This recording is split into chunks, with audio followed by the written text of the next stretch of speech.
तुम्हें और क्या दूँ मैं इसके सिवा कि तुमको हमारी उम्र लग जाए, तुमको हमारी उम्र लग जाए।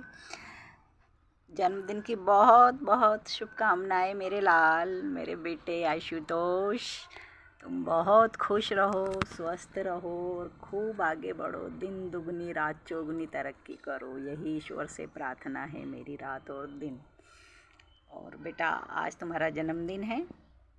तुम मुझसे दूर हो लेकिन हमेशा मेरे पास हो, तो इस बात का कोई अफसोस नहीं करना कि मम्मी तो वहाँ है।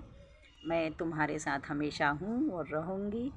बेटा, हमेशा आगे बढ़ते रहो। अब तुम बड़े हो गए हो, तुम पर कोई दबाव नहीं है कि तुम्हें क्या करना है या नहीं करना है। तुमने जो सोचा है, जो तुम्हारा सपना है, उस सपने में मैं तुम्हारे साथ हमेशा हूँ।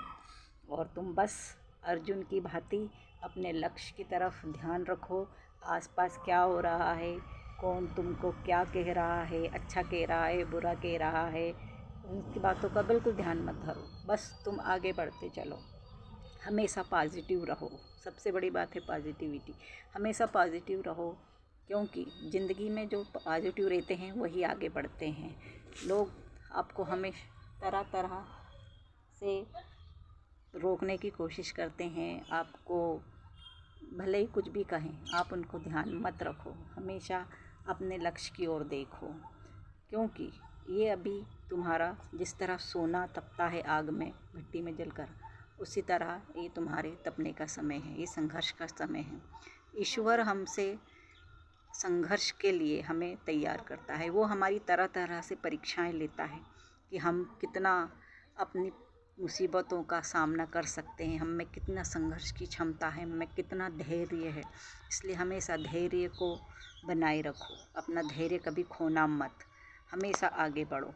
क्योंकि लोग हमें हमेशा पीछे धकेलने की कोशिश करते हैं, तो हमें उनकी बातों को ध्यान नहीं देना है, हमें सिर्फ आगे बढ़ना है। और बस इस बात का ध्यान रखो, क्योंकि संघर्ष हमेशा रहता है, ज़िंदगी है तो संघर्ष है।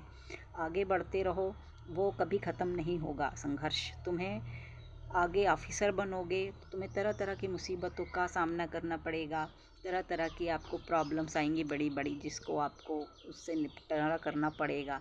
तो इसलिए कभी भी हताश ना हो, निराश ना हो। कभी आपको परेशानी महसूस हो तो फ़ोन करो मुझे, मुझसे बातें करो, क्योंकि साइकोलॉजी कहती है कि जब हम डिप्रेशन में होते हैं, परेशान होते हैं, तो हमें अपनी माँ से बात करना चाहिए। इससे हमारे शरीर में एक एंजाइटी बढ़ती है, एक इससे एंजाइम्स बनते हैं, जिससे कि हमें अच्छा महसूस होता है।